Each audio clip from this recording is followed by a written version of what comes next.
If those what ifs pay off for Billy Slater and the big calls that he's made, then the what if could become, the what if will be Queensland could pinch this game from New South Wales. I think it's really significant in this. 29 missed tackles for Queensland in the second half alone. That's along with the 49 missed tackles that they did have in the first game. So New South Wales know how to break the line when they get a bit of ball. Welcome to Ahead of the Game with Jez and no Ryan this week. He is gallivanting around the south of France and has given me the honour, the duty to break down Game 3, Origin Decider, series locked at 1-1. It doesn't really get better than this in the footy world, in the sporting world, or in the reality world for that matter, than an Origin Decider. And look, without Ryan, maybe a little less graphics, a little less stats, numbers, statistics, a little less geek, really. I'm going to break things down the best I can. And we will start it off by just having a little look back at Game 2. Obviously, the Origin gods shined brightly on Queensland, bringing pouring rain in Perth, which obviously helped, plus getting an 8-0 penalty count in the first half. A lot's been talked about it. Yes, was it the referee or was it poor discipline? Whatever it was, it happened. Queensland put up 26 points in the first half, finally finding their attack. And look, taking advantage. They still had to do a lot of work in the first half and create the chances that they did. They finally found the aerial attack against Brian To'o with Hammer scoring and jumping over To'o in the first half to open the scoring for Queensland after To'o scored the first try. Look, they also had a much better ball movement. They found Hammer again on the outside for their second try. And then we actually saw the best of Cameron Munster in that game. Look, he got given the captaincy with Cherry Evans getting the boot. That's probably not the nicest way to put it, but that's what happened. And Munster grabbed it by the scruff of the neck, really, didn't he? Because he played probably the best game of footy he's played all year. It's been his best game of Origin in a long time. He was there the whole game, especially in that first half, getting his hands on the ball and running at the line and being rewarded with a try. That's how you like to see Cameron Munster play, and they finally unlocked that in Game 2, at least in the first half, that is. But the second half, completely different story. Look, we can see here on the Fox Sports stats, the stats looked pretty even if you look at the full match stats, but it was a game of two halves, as we know.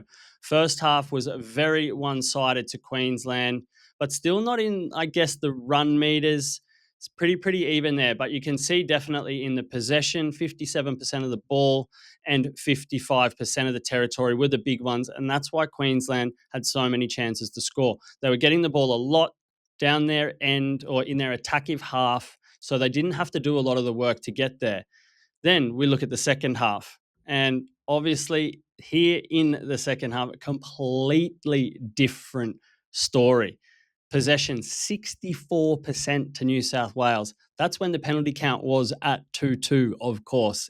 And just still 51% of the territory, but they made sure that Queensland were going to have to play the game from their half and work the ball out. And it was obviously tough for them. New South Wales put up, 18 unanswered points in the second half and took the game down to the wire. And it was, I guess, just a little bit of kicking. That was the problem. Lomax missed a few where Valentine Holmes was perfect, I believe, in that game. So, look, definitely a game of two halves. Queensland were under the pump. Another interesting stat here, we don't talk a lot about missed tackles at bets.com.au where we do our weekly write-ups, but I think it's really significant in this. 29 missed tackles for Queensland in the second half alone. That's along with the 49 missed tackles that they did have in the first game. So New South Wales know how to break the line. When they get a bit of ball, they're making Queensland miss tackles, a lot of tackle busts, and obviously won the game. And importantly for them, held Queensland scoreless again. Queensland have been held scoreless in 3 of the last 6 halves of football. So two in games 1 and 2, and then also another one in game 3 last year in the decider where they ran away with that. So Queensland have been struggling to score points, and that's going to play a big part in obviously the predictions that we have over at bets.com.au, and I'll let you know about them a little bit later on in the show. So game of two halves, game 2, though, all over. New South Wales really have the authority, I think, coming out of that game and dominating that second half when the penalty count was even Steven. So that's why they're coming into this game as pretty heavy favourites.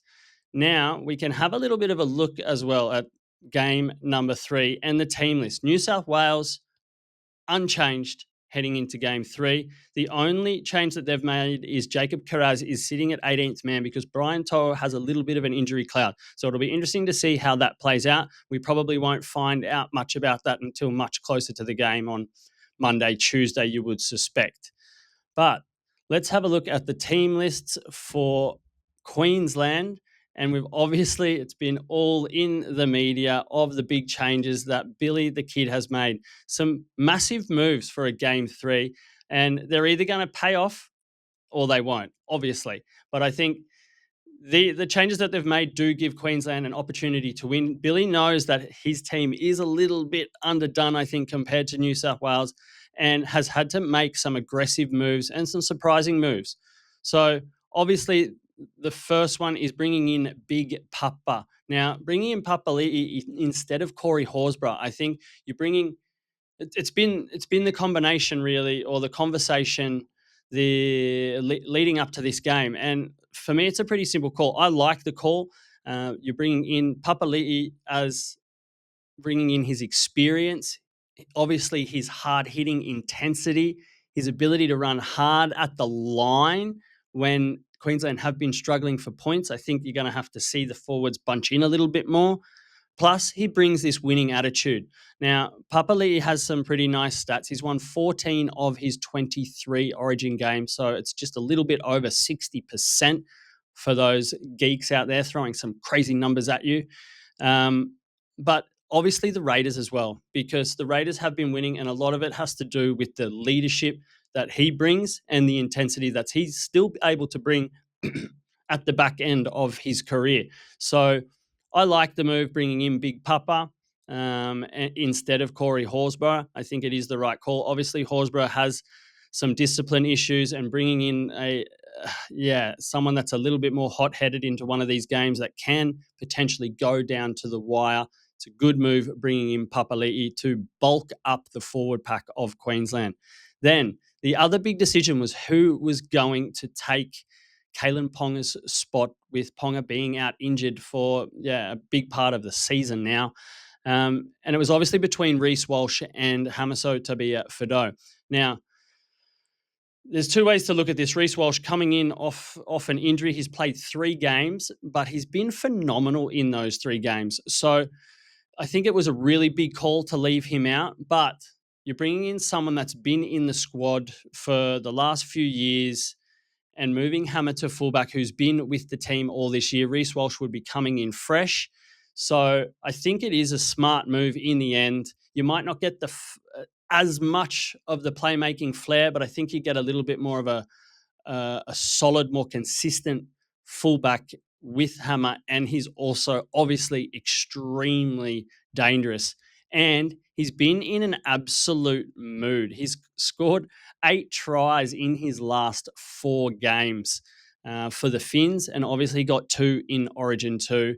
And he has an incredible try-scoring record of 11 tries in 9 Origin games. So Queensland struggling to score. You're going to put the Hammer in his natural environment, you could say, at fullback, and it's just going to be up to Queensland to be able to unlock him. So a really bold move to move him there. Then obviously you needed to fill the void in center, and you bring in Gamat Shibasaki. Now, obviously, we don't have to go into the story of him. It's a phenomenal story of hard work and commitment. And listening to an interview just recently of him, and his journey in the NRL and finding the motivation again to have another crack at first grade is a great story for anybody out there. So definitely hit some of the content on Shibasaki. But what does he bring then to the Queensland team? First, I think it's a bit of a wild card.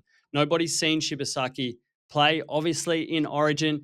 He's still a little bit of an unknown in the NRL, but he brings, a factor of unknown in attack and defense. I think Queensland have had some trouble on the edges. We saw with Hammer and Tua playing on the same side. Toto scored 3 tries last game on that side of the field, plus Angus Crichton even off a kick. So I think he brings a bit more stability and size in defence. And I think that's a pretty important factor for Queensland at the moment. They need to be able to combat that. You need to be able to take on either Crichton or Mitchell in the centres one-on-one so you don't have to pinch, because the pinching obviously didn't work last game with Toto running untouched almost for 2 tries there. So, yeah, he brings the stability and unknown in defense of how he's going to fit in, and also in attack. I think him running at the line, we've seen how he's scored a lot of his tries at the moment. I think he's also on a run of 3 doubles in a row for Brisbane since Reece Walsh came back.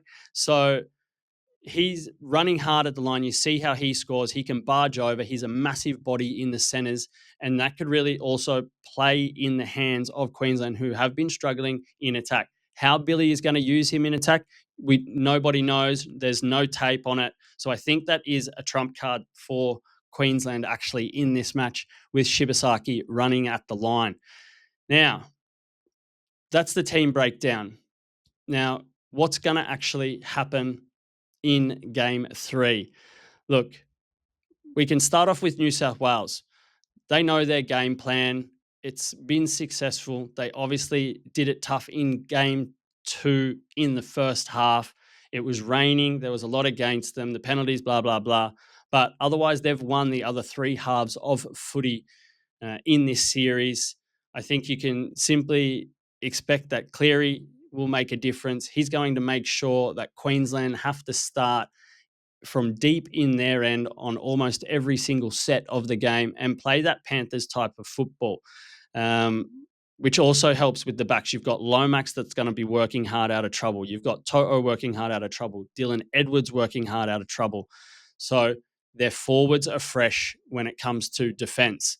So that's the simple system there. Then we know when they come at the line, all of their all of their strike power. You've obviously got Latrell Mitchell, Stephen Crichton. You've got Cleary running at the line. You can even look at their edge players with Liam Martin, Angus Crichton also being extremely dangerous in attack. And then obviously Cleary's kicking game is phenomenal. So look out for Lomax. Really was a little bit quiet in attack in game number 2. But I think it's because we saw Xavier Coates move over to his side. So these guys sort of cancel each other out, because we also didn't see much happening for Xavier Coates in game 2 either. So New South Wales are just going to have to play their game, and they know that they will eventually succeed, wear Queensland down, and then take their chances when they get a little bit of decent red zone play inside the Queensland 20-metre line. Look, it's going to be interesting to see how they do attack, though, because obviously their attack was, as I mentioned a little bit earlier, with a lot with Latrell and Toto on that left side, running the ball through their hands, and then they've been able to put kicks up to Lomax and occasionally go through the hands to that right side. But now with Shibasaki there, I wonder if they're still going to attack the same way. We should see a very different combination for Queensland in the centres, because you've obviously got Tua and Shibasaki now in the centres, and Val Holmes and Xavier Coates. So it's going to be interesting to see how the New South Wales team will attack close to the line and which side they will go down. I don't expect that the Queensland wingers will be pinching in as much on Latrell, obviously with his soft hands working miracles and opening up so much space for Toto. So that's one thing to watch heading into this game. But as I said, they've got so many weapons. They've just got to work out which ones they want to use and how. And they're definitely going to be able to put up points against Queensland. I think New South Wales will work them and they'll score. And it's all going to be in this game, I think, for me, how Queensland respond in attack, because they're going to be able to do what they can do in defence, but New South Wales will find points. It's just if Queensland can stay with them. So Queensland need to start fast again and have heaps of intensity.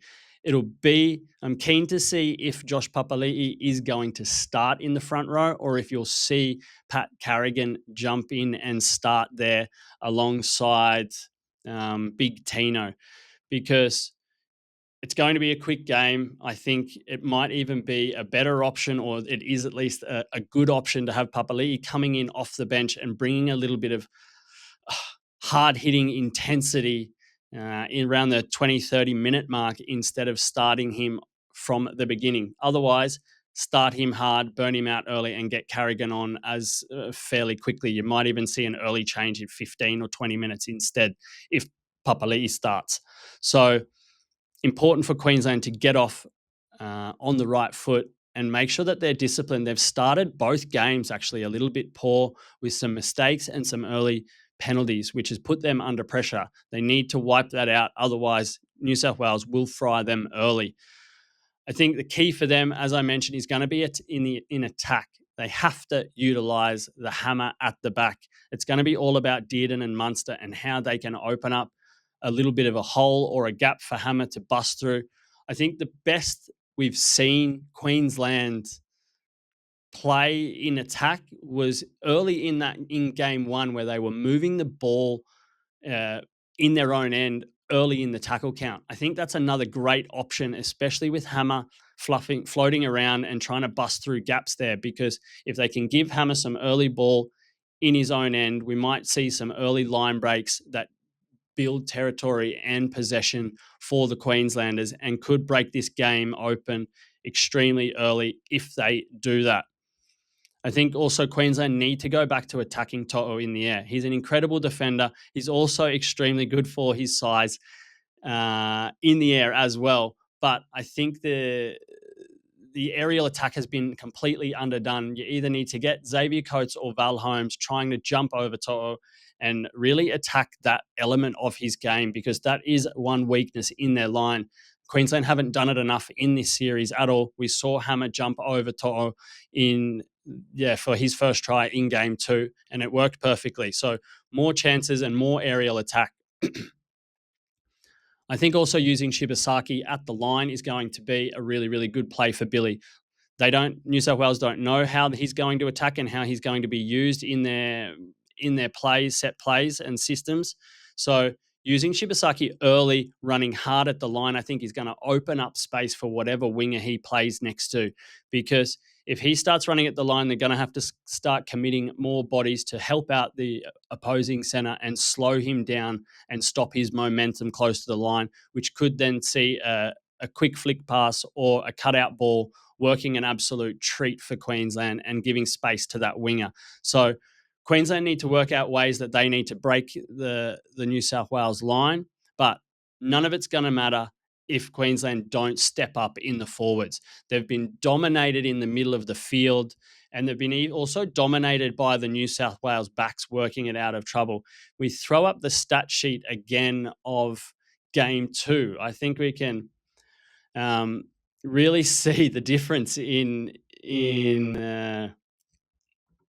player statistics here, because you look at the Queensland statistics and run meters look extremely low in this game compared to New South Wales. Look, Brian To'o 205, Payne Huss 125, Dylan Edwards 111, Hudson Young 101, a couple of players on 95, where Queensland had one player over 95 yards, and that was Cameron Munster, of all people. So we need to see a bit more muscle from the Queenslanders. I think we need to see Tino have a much bigger game. Look, Tino was incredible a couple of series ago, missed last series, and then he's been a little bit of a liability, in my opinion, for Queensland.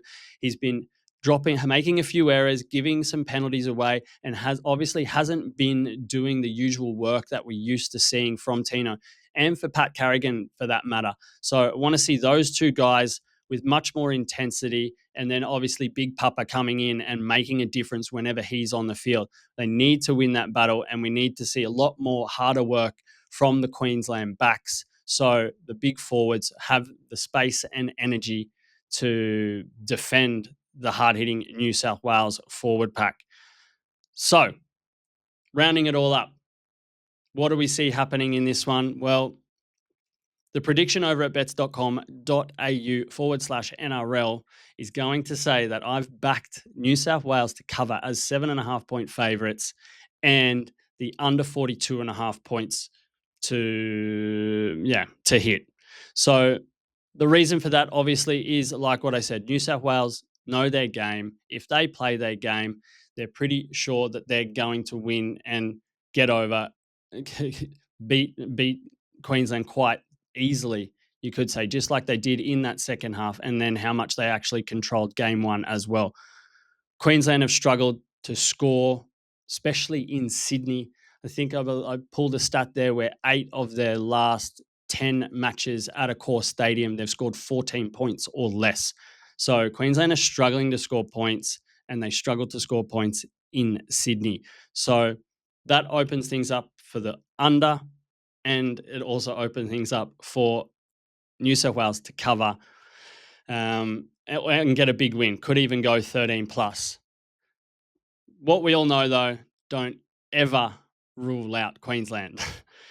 The gods shine on Queensland. We've brought in Big Papa, and he's obviously carrying Lady Luck on his back at the moment, scoring 2 tries in his milestone game. So we know that Queensland love these situations where their backs against the wall, they're heavy underdogs, and we'll see something new. There's a lot of what ifs in the Queensland layout, you could say, coming into game 3. But if those what ifs pay off for Billy Slater and the big calls that he's made, then the what if could become, the what if will be Queensland could pinch this game from New South Wales.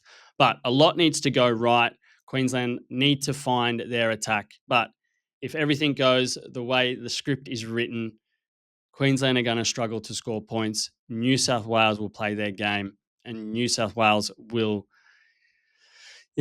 win this series and win their second series in a row. So that's pretty much all we have to say about Origin number 3. Who's going to win? Yeah, New South Wales are likely to win. Billy the Kid Slater needs a miracle, needs the gods, but that could happen too. So that's pretty much it from me. Hope you enjoy Origin. Remember, have fun with your families, enjoy the game, and have to say, go Queensland.